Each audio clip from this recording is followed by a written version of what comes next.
We got 7 o'clock, so we're going to get started with our first official, semi-official Wednesday wind down with Dan and friends. So here's the idea on this webinar is, Dave and Michelle and I, we wanted to get together over beers and like we kind of do, and just talk backpacking, just BS and talk about the outdoors and drink beer. All good stuff. Can't do that right now, huh?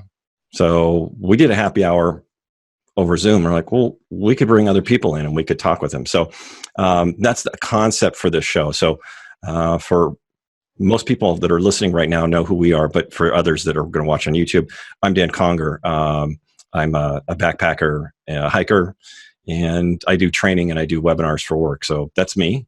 Michelle, would you introduce yourself? Sure. I'm Michelle Sorensen. I have 2 boys here in San Diego, and I love to get them out hiking and backpacking. And cool. Native of San Diego. Dave? My name is David Cowan. I also enjoy backpacking and hiking in general, and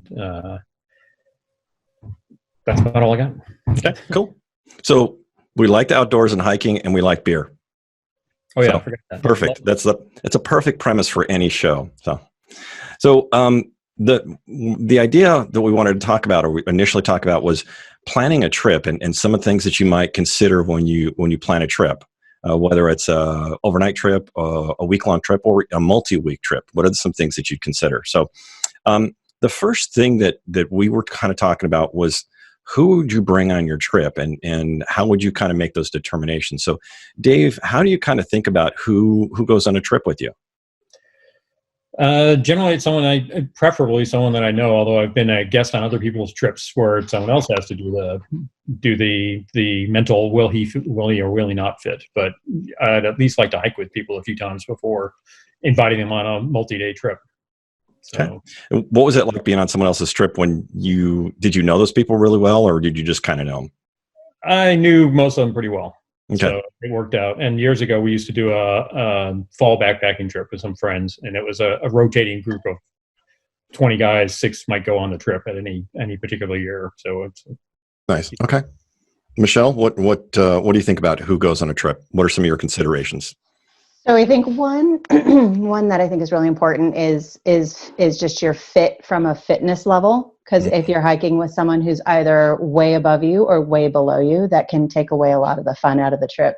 I planned a trip one time where we had 9 of us on the permit, and there was 5 of the people that I didn't see the entire day. Oh yeah. Now, you'd made a mention about a family member that and his hiking ability and how that might fit with you on your trips. Yeah, he was one of the ones on that trip, and I didn't see him the entire trip up. And then someone forced him to wait for me at the peak and hike down with me. So I can keep up with him on downhill, but I do not see him on the uphill. Mm-hmm, mm-hmm. You see him at the end of the day? Do you sometimes make that agreement? Yeah, exactly. Got to make that. And part of the plan is don't leave each other.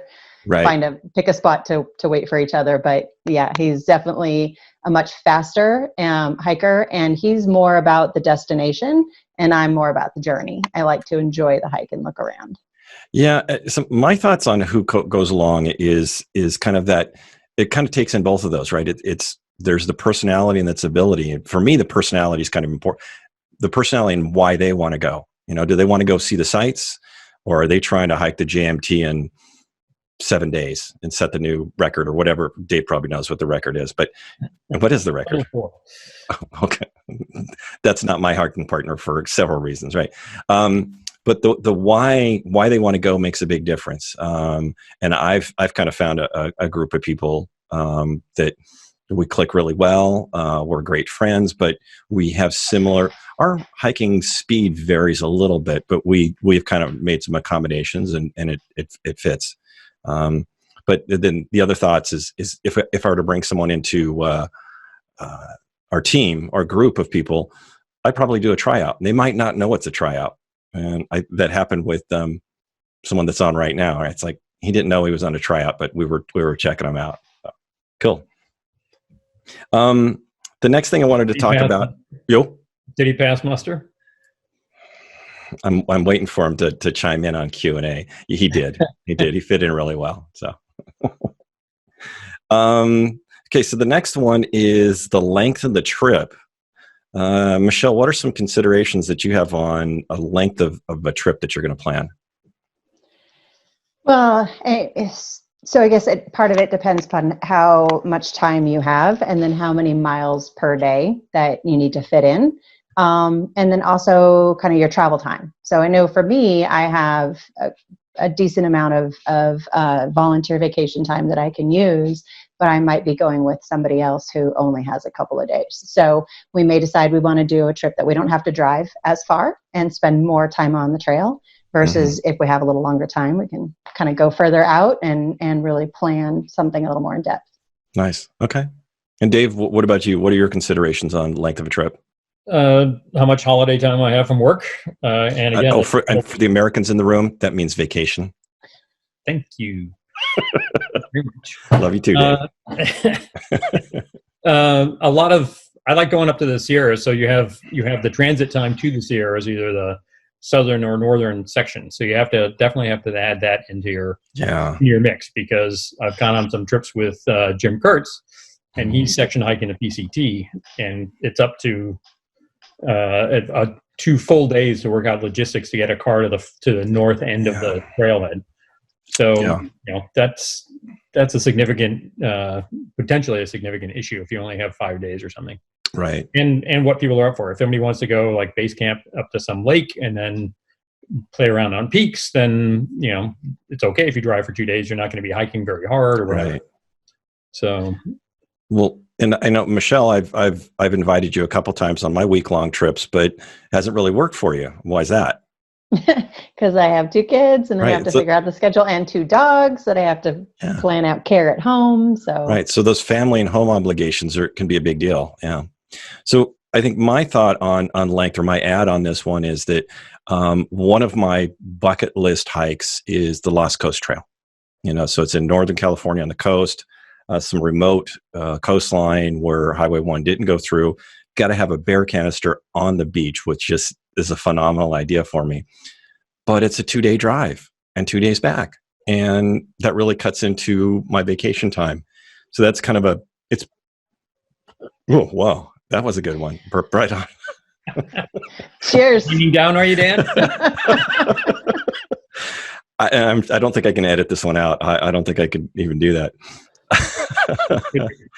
Maybe thoughts on drinking whiskey is kind of good.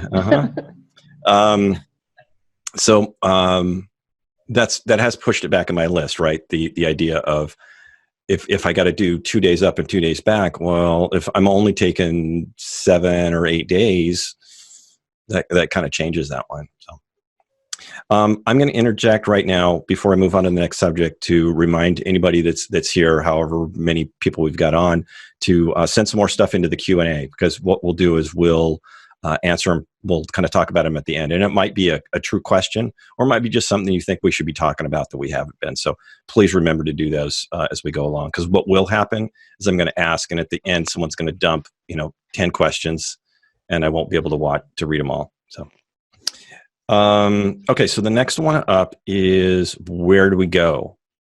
Where do we go? So Dave, what are considerations on when you're picking a location for a trip? Anything during the summer, I'm happy if I can get up to the Sierras. If I have like a week, if I only have a few days, then the Southern California mountains. Mm-hmm. And in the winter, it's usually just sort of overnights out in the desert. Yeah. So, Michelle, what are your considerations on length of a trip? Or pardon me, where you're going? Pardon me. Weather. Yeah. Weather and water. I'm not a big fan of carrying 20 pounds of water, so I prefer to go somewhere I can filter. So you just outed yourself as a fair weather hiker. Okay. Okay. Yeah.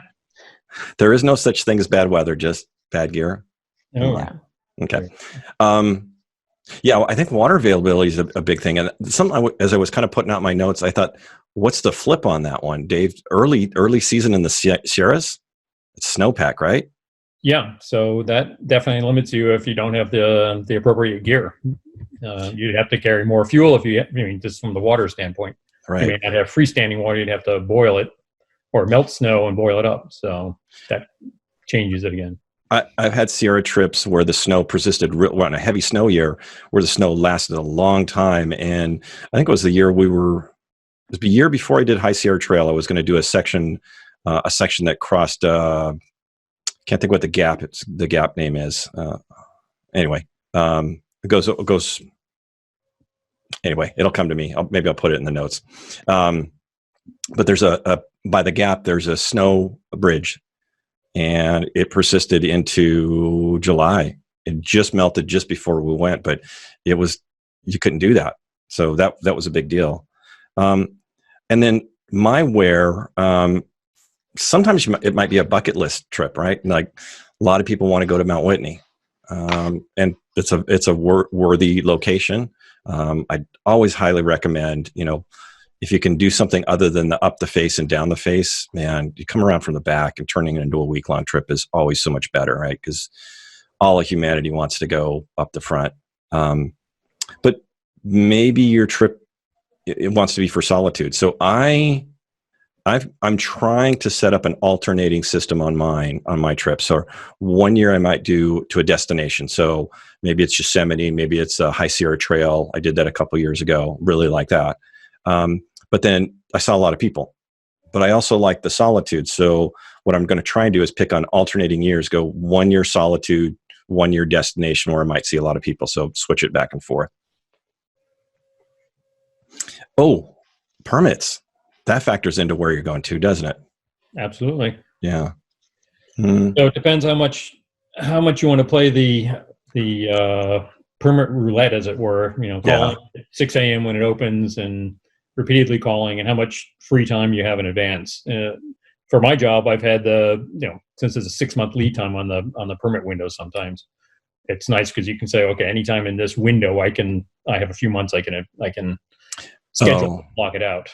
The more flexibility you have, yeah. Yeah, but if you don't have that flexibility, then you just kind of have to look at a few more options in that same area and go talk to the rangers and find out what's available, or try and score midweek where there's usually more permits available. I just had a thought that this might be a whole subject for another talk, was scoring permits, right? Yeah. It just occurred to me, how they different agencies have been updating their permit policies. I see Michelle writing it down. Good on you. But I don't remember what trip it was. It was maybe a JMT trip where I was the first section of the JMT out of Yosemite. Anyway, they wanted me to fax in my permit. And my brain says, I can't do that because I don't have 1980s technology.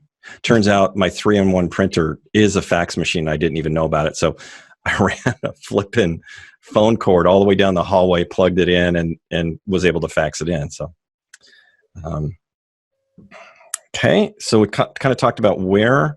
Let's talk about when you're going to do it. This is probably a relatively simple question, but any thoughts from either of you of when you want to do it? And this might come back to Michelle's fair weather hiking too. What do you think about when? Just fair weather.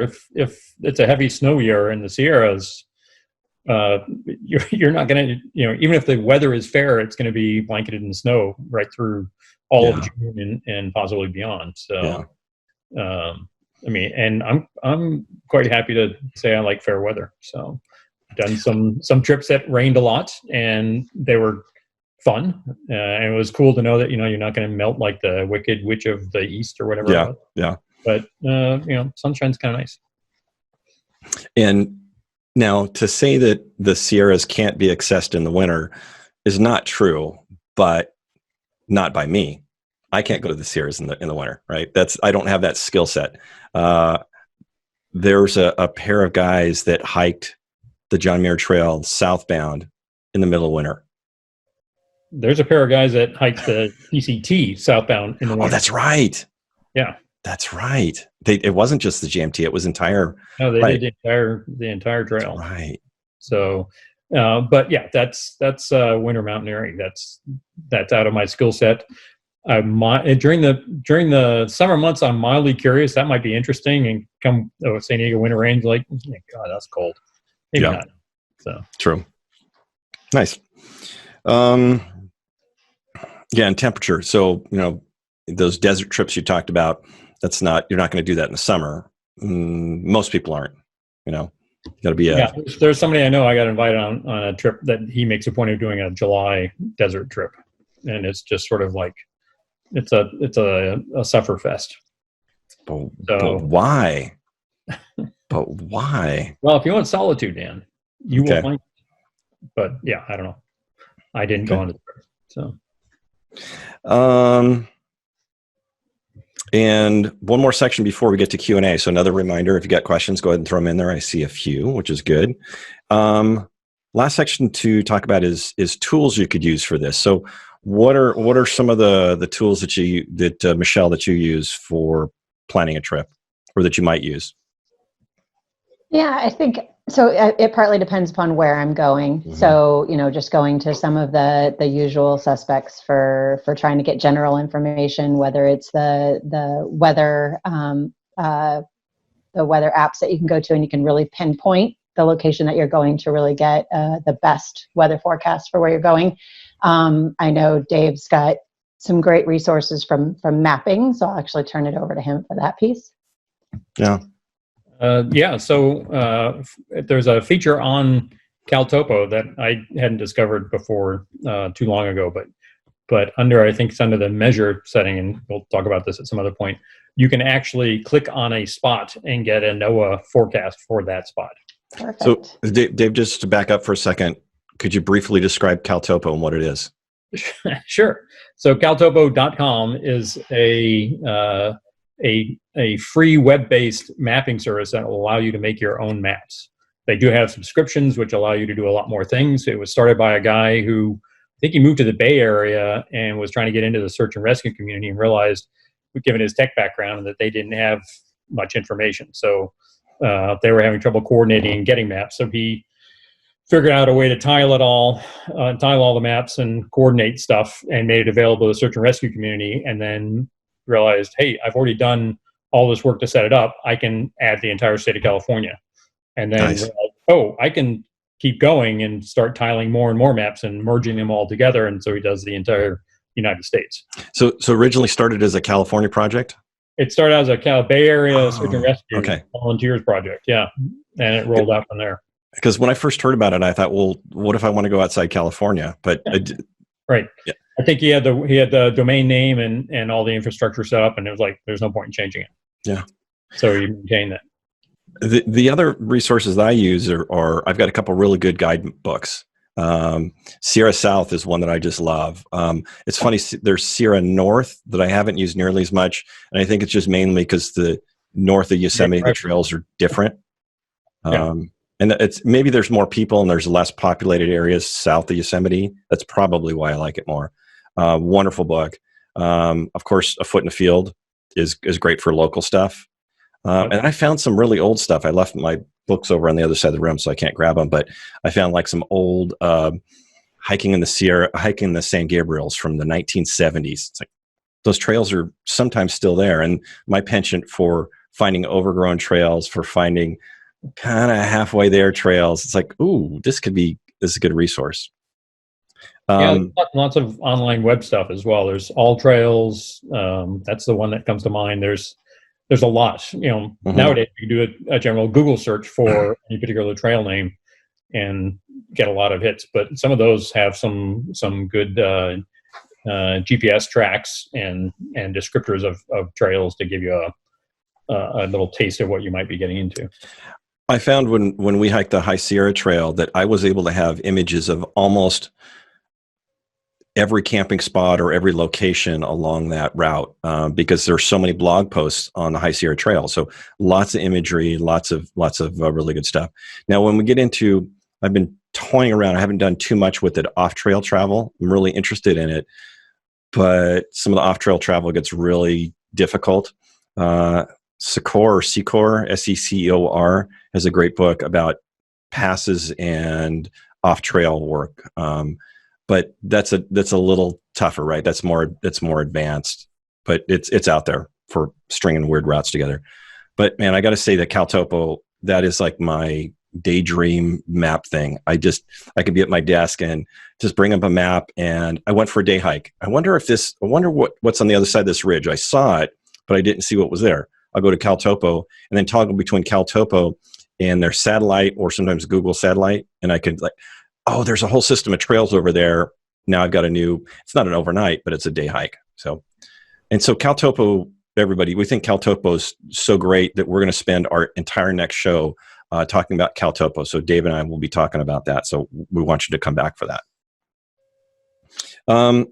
Okay, I think we're at a good point where we can jump into some of the questions that we have. So one of the first ones that I've got, and I'm going to point this at Dave, is how do you plan about safety on a trip, and what are some of those considerations that you might think about on planning and safety?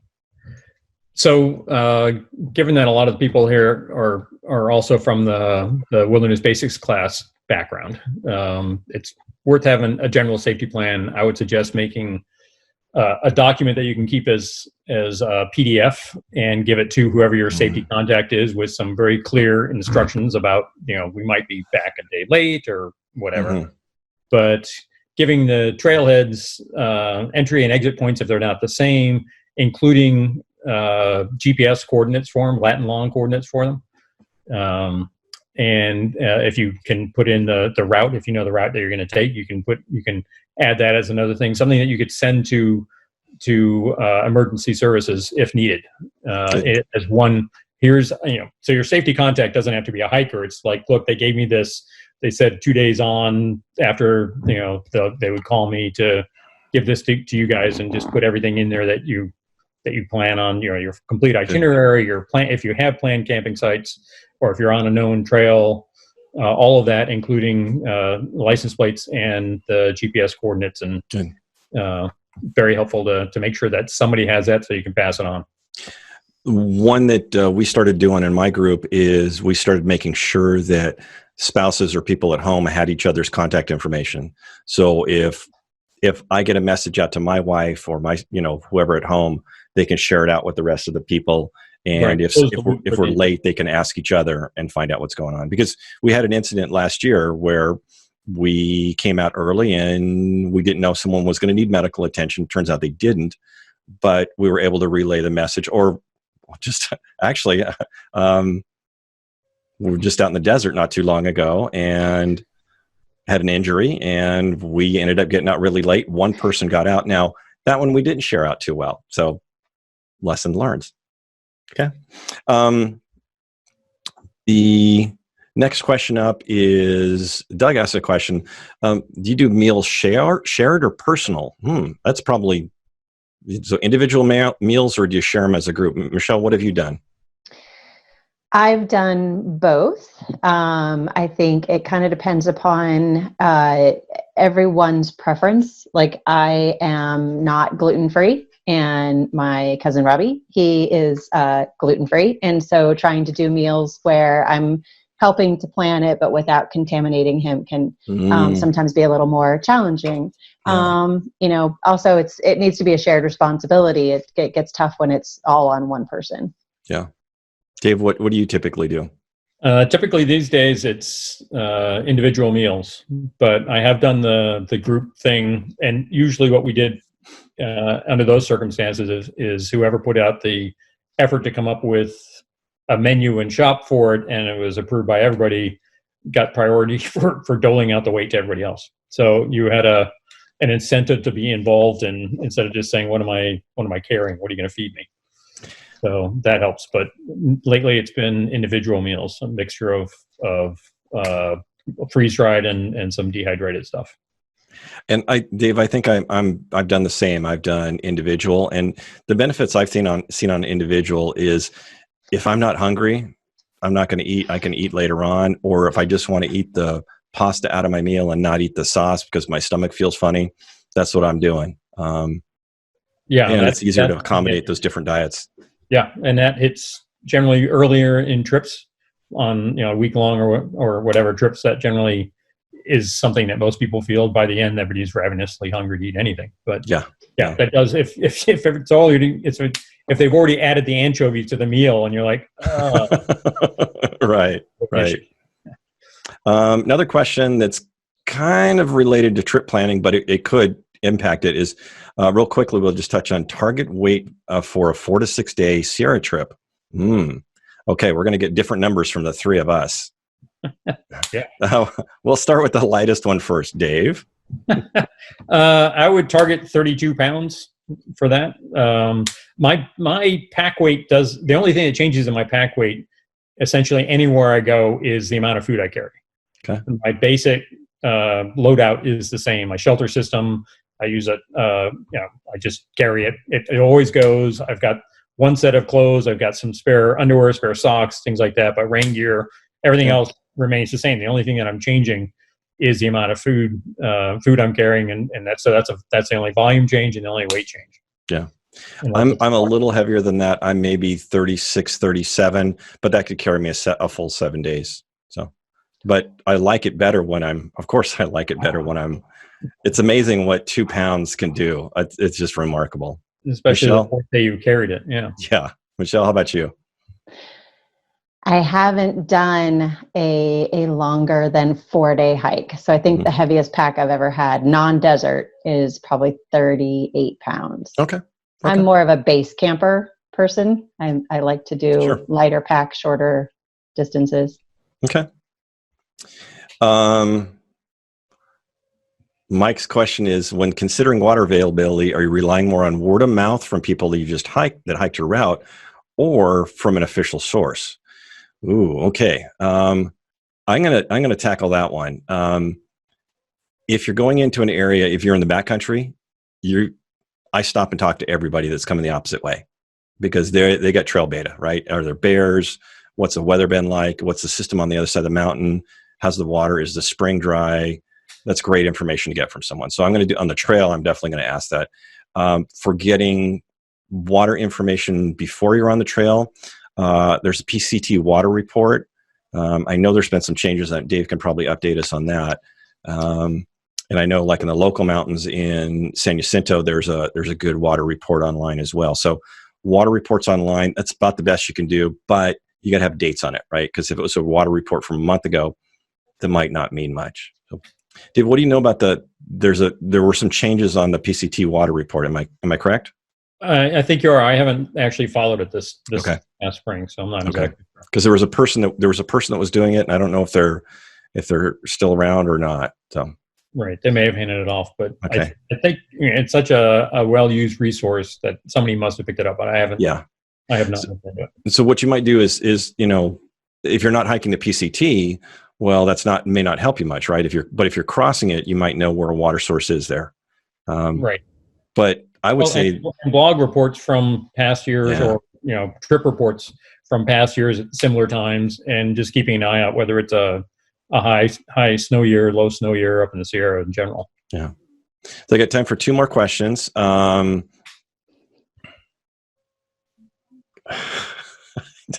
looking at these questions, and the Wicked Witch of the East was crushed to death by a falling farmhouse. Just saying.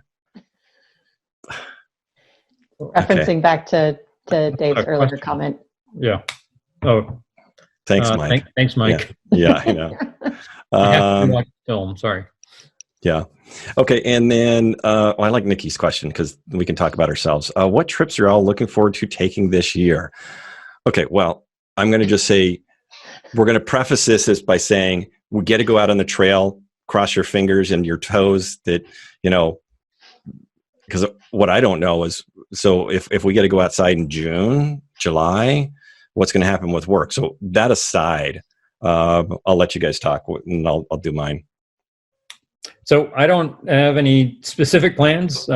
Jim's still hiking sections of the PCT. So if I'm able to, but at the moment, I have other concerns with family members. So my wings might be clipped this year. Yeah. Except for the occasional overnight or 2-nighter in the local mountains. Yep. Michelle? I've got 2 boys in Boy Scouts now, so I'm actually looking at creating a series of some mini backpack trips to cool. help work them up to increase their confidence level to get out backpacking. And hopefully the crescendo would be going up to San Jacinto, Ooh, cool. up Devil Slide, but we'll see. Awesome. See if I can get them there. So what I'm hoping that if everything plays out right, I'm going to hike from Sequoia Road's End south to Mineral King. I've kind of got a route planned out that I looked at CalTopo. Seems to fit, and Dave's like he's calculating it in his head. It should work pretty well for a week. It's under 50 miles. There's some good elevation. I think there's 2 or 3 good passes along the way. One of them will surely kick my butt.